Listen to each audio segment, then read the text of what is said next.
युरोपमा नयाँ जीवनको सपना। तर सोचौं त, त्यो सपना पूरा गर्नको लागि आफ्नो पूरै पहिचान, आफ्नो पूरै कथा नै झुटो बनाउनु पर्यो भने? आज हामी यही विषयमा गहिरिएर हेर्दैछौं। कसरी केही नेपालीहरू फ्रान्समा शरणार्थी बन्नको लागि एउटा सङ्गठित र भनौँ न नक्कली बाटो अपनाउँछन्। यो त्यस्तो सिधासाधा प्रक्रिया त पक्कै होइन। यसको पछाडि एउटा पूरै सञ्जाल, एउटा नेटवर्क नै छ, जसले के गर्छ भने साधारण मान्छेलाई लौ तिमी त पीडित शरणार्थी हौ भनेर एउटा नक्कली पहिचान थमाएर युरोप पुर्याइदिन्छ। यो त एउटा अवैध तर एकदमै योजनाबद्ध खेल जस्तो भयो नि, होइन त? आखिर यो सबै कसरी सम्भव हुन्छ? ल, यो पूरै प्रक्रियालाई हामी 5वटा चरणमा बुझ्ने कोसिस गरौँ। पहिलो हो प्रलोभन, त्यसपछि आउँछ यात्रा र सञ्जाल, अनि कसरी झुटो पहिचान बनाइन्छ। चौथोमा अन्तर्वार्ताको अभिनय, र अन्त्यमा यसको परिणाम के हुन्छ, सफलता कि असफलता। अब यो कथाको सुरुवात कहाँबाट हुन्छ? कुनै डर वा हताश भएर भागेको यात्राबाट होइन।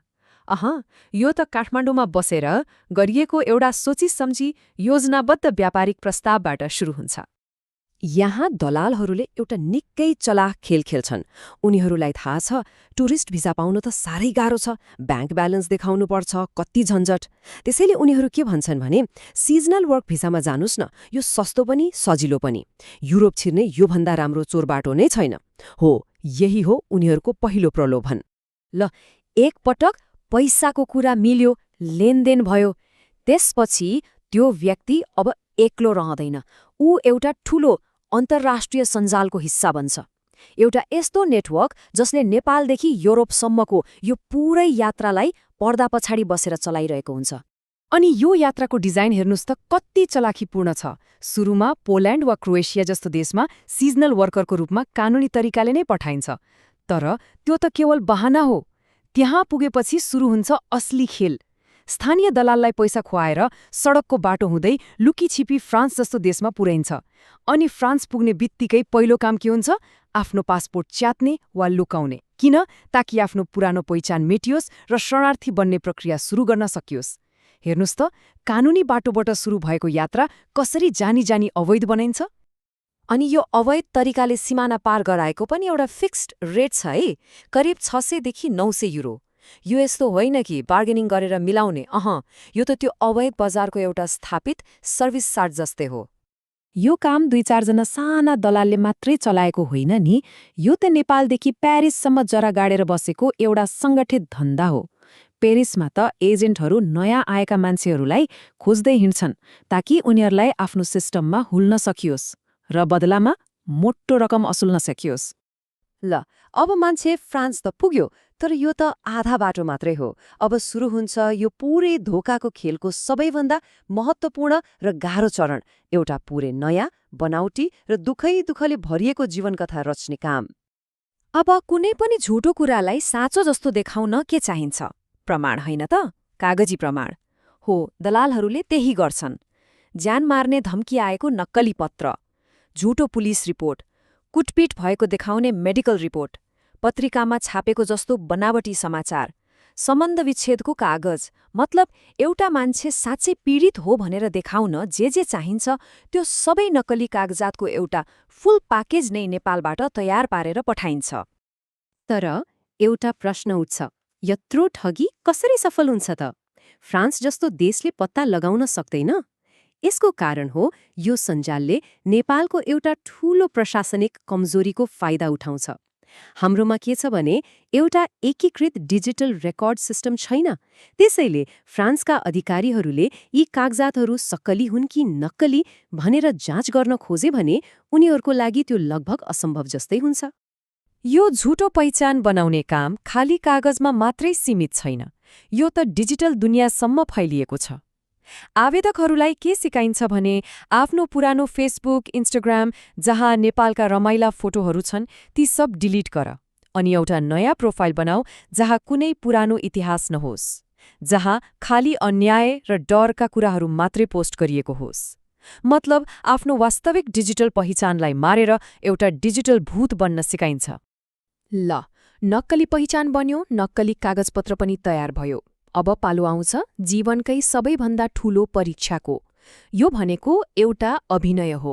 शरणार्थी अन्तर्वार्ता, जहाँ एउटै सानो गल्तीले पूरै खेल बिगारिदिन सक्छ।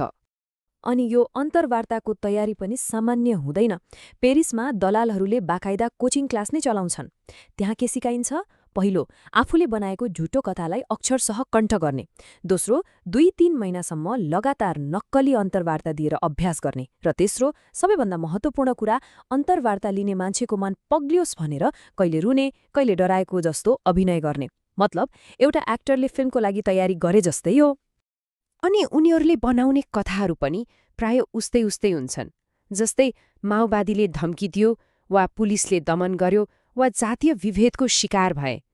कहिलेकाहीँ त आफूलाई तिब्बती शरणार्थी भनेर पनि ढाँट्छन्। किनभने यस्ता कथाहरू बाहिरको मान्छेले, खासगरी फ्रान्सिसी अधिकारीले सजिलै झुटो हो भनेर प्रमाणित गर्न सक्दैनन्। यो पूरै प्रक्रियाको सार के हो त? सायद यो प्रक्रियामा संलग्न एक व्यक्तिको यो भनाइले सबै कुरा छर्लङ्ग पार्छ। शरणार्थी हुनको लागि सबैभन्दा ठूलो कुरा ढाँट्न जान्नुपर्छ। यसको मतलब के भयो भने यहाँ सफलता तपाईको वास्तविक पीडाले होइन, बरु तपाईले आफ्नो झुटलाई कति राम्रोसँग अभिनय गर्न सक्नुहुन्छ भन्ने कुराले निर्धारण गर्छ। ल, यति ठूलो जोखिम उठाएर गरेको यो अभिनय, अब यदि यो सफल भयो भने के हुन्छ र असफल भयो भने नि यहाँबाट भविष्य दुईवटा एकदमै फरक बाटोमा मोडिन पुग्छ। यहाँ दुईवटा सम्भावित भविष्यको चित्र स्पष्ट देखिन्छ। एकातिर यदि आवेदन स्वीकृत भयो भने 10 वर्ष बसाई अनुमति, काम गर्ने अधिकार, परिवार ल्याउन पाउने सुविधा, मतलब एउटा स्थिर जीवन। तर अर्कोतिर यदि आवेदन अस्वीकृत भयो भने अवैध रूपमा बस्नुपर्ने, देश निकाला हुने डर र कुनै भविष्य नभएको अन्धकार। अब जो यो खेलमा सफल हुन्छन् उनीहरूले पाउने फाइदाहरू पनि ठूलै छन्। काम गर्ने अधिकार सहितको 10 वर्षको आवासीय कार्ड, आफ्नो श्रीमान वा श्रीमती र 18 वर्षभन्दा मुनिका छोराछोरीलाई पनि ल्याउन पाउने सुविधा, घर र बच्चाको लागि भत्ता, अनि नेपालबाहेक अरू देश घुम्नको लागि ट्राभल डकुमेन्ट। भन्नुको मतलब उनीहरूको पूरै परिवारको लागि युरोपमा एउटा नयाँ र स्थिर जीवनको ढोका खुल्छ। तर जो असफल हुन्छन् नि, उनीहरूको लागि कथा यहाँ सकिँदैन। बरु उनीहरू अर्को अँध्यारो सुरुङमा पस्छन्।